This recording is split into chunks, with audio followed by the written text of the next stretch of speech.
Hola a todos los estudiantes de grado noveno. Quiero darles un saludo muy especial, un abrazo a nombre de nuestra institución, el Colegio Los Naranjos y de nuestra comunidad de hermanos maristas. Pues en este encuentro de ciencias sociales, en este primer video tutorial de este tercer periodo, de este segundo semestre del año, vamos a tratar de abordar y de profundizar en algunas de las temáticas que vamos a ver en este tercer periodo. Y vamos a tratar de hacer una explicación muy general, pero muy profunda, que invite a la reflexión, que invite a pensar más allá de memorizar fechas, datos, información. Pues la idea es que ustedes aprovechen esta información para su reflexión, para generar sus ideas y para analizar de manera muy crítica todo lo que se les va a compartir a continuación en este primer video tutorial que vamos a abordar a continuación. Bueno, muchachos, en este tercer periodo académico vamos a dialogar sobre lo que significan los diferentes definiciones del concepto de lo que sería el conflicto. Primero que todo tenemos que entender que los conflictos no son negativos, no son algo malo en la vida del ser humano. O sea, esto no es algo negativo, por el contrario, los conflictos son positivos, ya que generan posibilidades en las dinámicas sociales del hombre, del ser humano. Por ejemplo, los conflictos aparecen cuando existen diferencias. Por ejemplo, en la manera de pensar sobre algo en particular. Y esto no es negativo, ya que las diferencias generan debates y los debates posibilitan el surgimiento de ideas. Si todo el mundo pensara igual, no habría posibilidad de generar nuevos puntos de vista. Por lo, por lo tanto, el conflicto es una posibilidad en la dinámica social, posibilita cosas, posibilita la aparición de nuevos argumentos, de nuevas ideas. Por otro lado, tenemos que entender que los conflictos hacen parte de la vida cotidiana del ser humano y por lo tanto es algo común en las sociedades, y por eso hay que aprender a vivir con los conflictos y resolverlos de la manera más adecuada en vez de evitarlos, porque la idea no es huirle a los conflictos, la idea es afrontarlos de una manera acertada. Y es aquí donde donde está el verdadero problema de los conflictos, en la manera en cómo se abordan y se tratan de solucionar. Por ejemplo, digamos el diálogo. El diálogo es la mejor, digamos que es quizás la mejor manera de solucionar los conflictos y resolver las diferencias en las ideas y en los propósitos. Y en ese sentido, las sociedades cuentan con múltiples escenarios donde las personas puedan dialogar tanto, tanto en los problemas individuales como, digamos, en los problemas ya de un orden social. Ejemplo de ellos son por ejemplo, los parlamentos, que son los escenarios de discusión y debate donde los representantes de la sociedad discuten la solución de los conflictos de una manera civilizada. O a nivel mundial existen escenarios como las Naciones Unidas, eh, donde los representantes de diferentes países del mundo tratan de resolver sus diferencias mediante el debate de ideas. Sin embargo, no siempre los conflictos son tratados de manera adecuada y se salen de control, tanto a nivel individual como a nivel social. En ocasiones los escenarios de diálogo se agotan o no están a la altura de los problemas por lo que se vuelven escenarios obsoletos para resolver estos problemas. Y es allí donde el conflicto empieza a tomar caminos poco favorables para resolverse.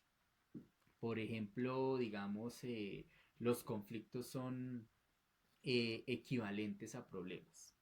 En una sociedad, por ejemplo, la pobreza, la corrupción, la falta de oportunidades, el abuso de autoridad, la desigualdad y la injusticia son los conflictos sociales que se deben resolver. Obviamente el primer responsable para resolver estas problemáticas son los gobiernos, porque digamos que ese es su trabajo, es su razón de ser, de existir. Para eso digamos existen los gobiernos, y cuando las instituciones no logran satisfacer las necesidades de su población, y por el contrario, en vez de abrir espacios de diálogo civilizado, y se responde, pues en vez de abrir esos escenarios de diálogo, se responde con formas, digamos, de violencia, entonces surgen los conflictos sociales. Y estos conflictos sociales empiezan a tener características ya bélicas, es decir, se transforman en conflictos armados. Los conflictos sociales existen en todos los países del mundo. Claro está que en unos es más, digámoslo así, más intenso que en otros. Estos conflictos, pues en algunos países son más profundos y en otros son un poco más, digámoslo, laxos. Pero solo cuando se agotan los espacios de diálogo y se responde, digamos, con violencia a dichas necesidades, se genera la característica armada del conflicto, lo cual es la manera menos indicada para digamos, solucionar o resolver los problemas, ya que los conflictos armados profundizan las crisis sociales, aumentan los problemas y disminuye la posibilidad de que los conflictos se solucionen de manera dialogada. Pero pues bueno, los conflictos son con características, digámoslo así, bélicas, es decir, de guerra, no se limitan a los escenarios internos, es decir, digamos, dentro de las naciones. También se dan entre países, entre diferentes estados-naciones.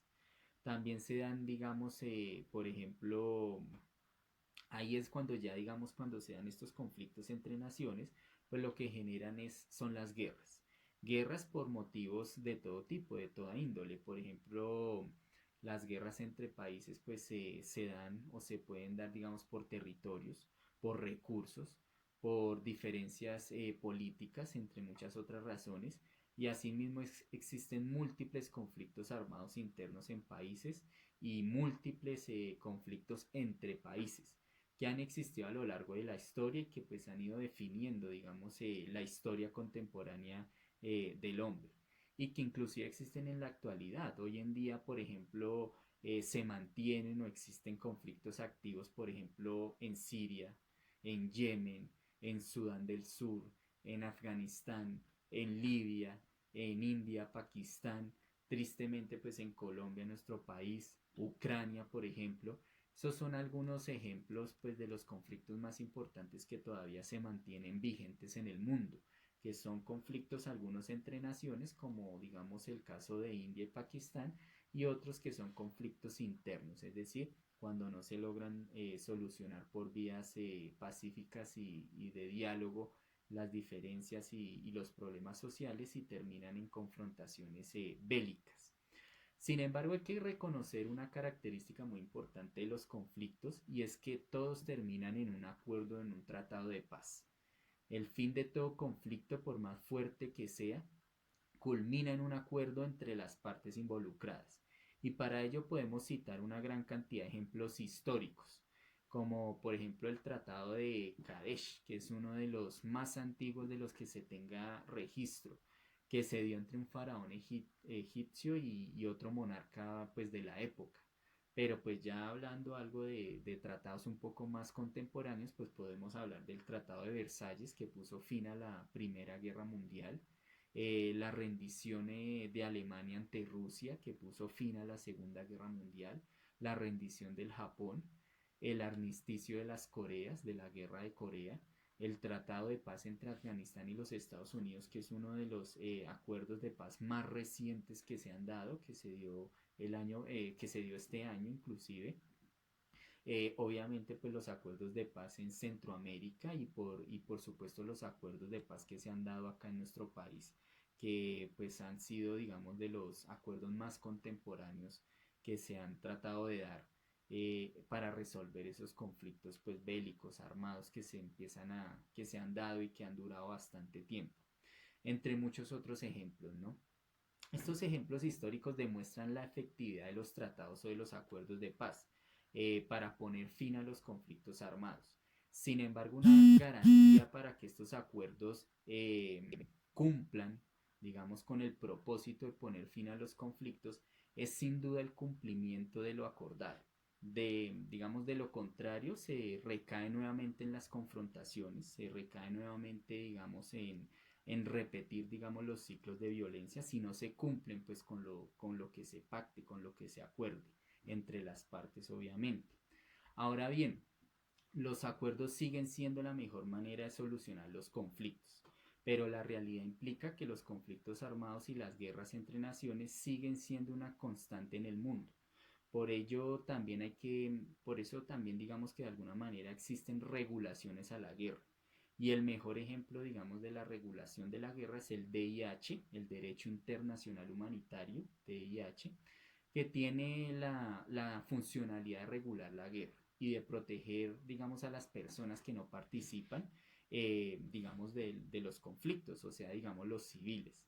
El DIH, por ejemplo, está pensado para que las guerras se humanicen, no se extralimiten, respeten unas normas mínimas, no se haga uso de armas que pueden afectar terceras personas, como las armas químicas, biológicas, virales, nucleares o bombas que no son de precisión, artefactos como los lanzallamas y otras tantas que se consideran inhumanas y van en contra pues obviamente de la dignidad humana, también el trato a los prisioneros de guerra, el trato, digamos, a los capturados en estas acciones bélicas.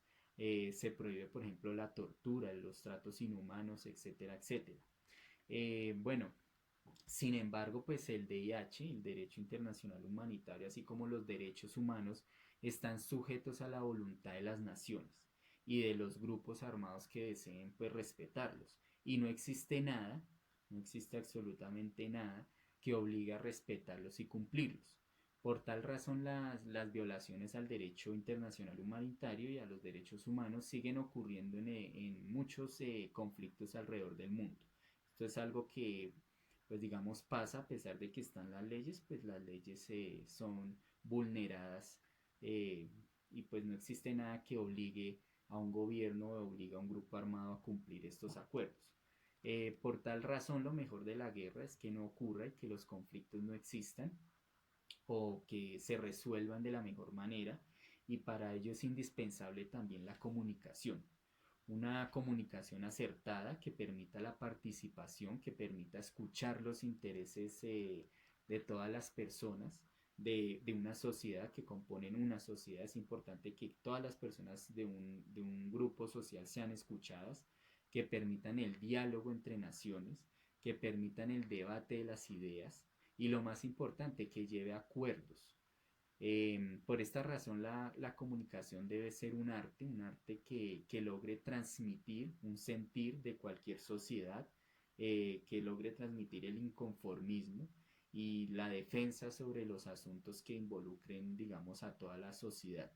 La comunicación es clave pues, en todos estos procesos porque pues, la comunicación permite que las naciones resuelvan sus conflictos, que internamente los países resuelvan sus problemas y eviten pues caer en estos escenarios de confrontación. Entonces vean muchachos cómo en este momento, en esta pequeña charla que tuvimos, pues de alguna manera abordamos pues los tipos de conflicto, cómo se pues generan estos conflictos y cómo se tratan de resolver por medio digamos de acuerdos, de tratados. Y obviamente también pues abordamos un poco pues lo que serían las regulaciones de estas guerras y en ese caso pues lo que sería el derecho internacional humanitario. Esto pues muchachos es una invitación a reflexionar sobre lo que se acabó pues de comentar. Es una invitación para que lo miren desde una perspectiva crítica y pues aprovechen digamos esto que se les está proporcionando para su estudio, para su formación autónoma y podamos generar pues una discusión, un diálogo mucho más amplio, más enriquecedor y pues este es el propósito de este video.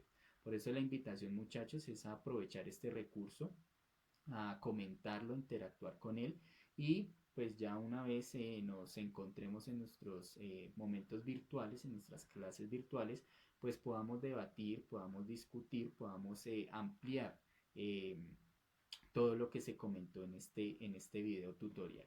Entonces muchachos, eso era lo que se les quería compartir en este momento.